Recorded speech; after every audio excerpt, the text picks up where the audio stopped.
Bonjour à tous, on passe à la phase 2 des corrections avec la deuxième vidéo et avec des exercices sur la proportionnalité. L'exercice numéro 22, vous avez un tableau de proportionnalité qu'il faut compléter avec des nombres qui sont en bas. Ça va avoir une importance, alors que dans l'exercice numéro 23, vous avez un nombre à compléter en bas et un en haut. Donc il va forcément y avoir une différence au niveau du calcul pour celui qui est en haut. Par contre, que ça soit pour lui et pour lui, comme ils sont en bas, c'est exactement la même chose. C'est-à-dire, vous calculez le coefficient de proportionnalité en faisant la ligne 2 divisée par la ligne 1, c'est-à-dire le 3,6 qui est là divisé par le 2, on obtient 1,8. Et on met tout de suite sur le côté. Vous faites 130 divisé par 40, ce qui fait 3,25. Et une fois que vous avez calculé ça, poum, vous mettez sur le côté. Ça vous donne donc un calculateur qui vous permet d'obtenir les nombres du bas en faisant 5 fois le coefficient, 7 fois le coefficient, 250 fois le coefficient. Ça vous donne donc un tableau qui se remplit très facilement, les deux. Une fois qu'on a le 1,8, on le met sur le côté. Et ici, on fait 5 fois 1,8 pour obtenir le 9. On fait 7 fois 1,8 pour obtenir ce nombre. 250 fois le coefficient qu'on a obtenu, 3,25, pour obtenir le résultat ici. Alors bien sûr, une fois qu'on a compris qu'il fallait multiplier à chaque fois par le coefficient pour obtenir un nombre en bas, et bien pour obtenir un nombre en haut, qu'est-ce qu'il faut faire? Il faut tout simplement faire l'opération inverse, c'est-à-dire diviser par 3,25, ce qui nous permet de retrouver le nombre de départ qui était 140. Voilà, c'est aussi simple que ça, et on peut quasiment retenir par cœur ce genre de procédure. Donc, on obtient le coefficient, on multiplie pour obtenir le nombre du bas, on divise pour obtenir le nombre du haut. Ensuite, vous avez deux questions sur un même exercice. Bon, au niveau de la correction, moi je ne vais pas utiliser vraiment de tableau de proportionnalité. L'écran s'était mis en veille.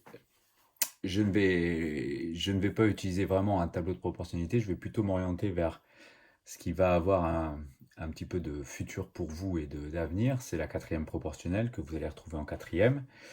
Et donc, je vous propose deux petits tableaux qu'on appelle des tableaux de quatrième proportionnelle, dans lesquels je mets l'information principale qui consiste à dire que pour 5 litres de peinture, je peux peindre 23 mètres carrés. Pour 5 litres de peinture, je peux peindre 23 mètres carrés.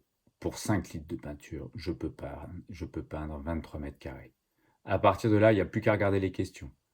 Première question, on vous demande pour 12,5 litres de peinture, que j'écris bien sûr, sous les 5 litres de peinture ici, et je fais un produit en croix pour trouver la surface possible à peindre.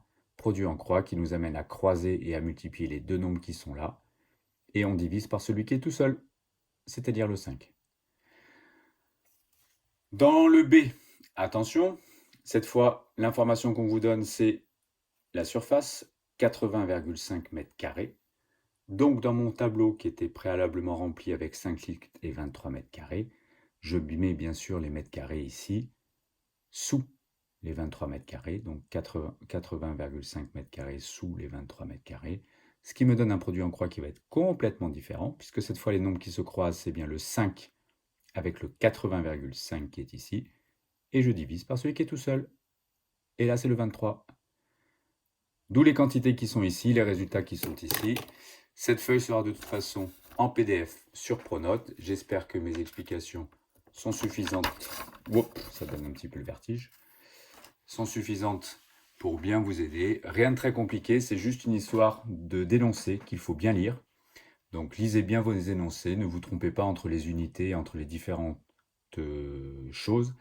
Voilà. Le plus dur dans ce type de chapitre, c'est de ne pas prendre les nombres n'importe comment. C'est-à-dire bien mettre une unité derrière les nombres que vous allez avoir à traiter dans ce type d'exercice. Donc si on parle de peinture, on met la peinture, on va dire, et les litres de peinture avec les litres de peinture. Si on parle d'une surface en mètres carrés, on met ça ensemble. Voilà, on essaie de mettre les nombres en cohérence avec les autres nombres et pas n'importe où. Voilà. Après, ça pose pas de réelles difficultés. Voilà, j'espère que vous avez bien compris. À bientôt.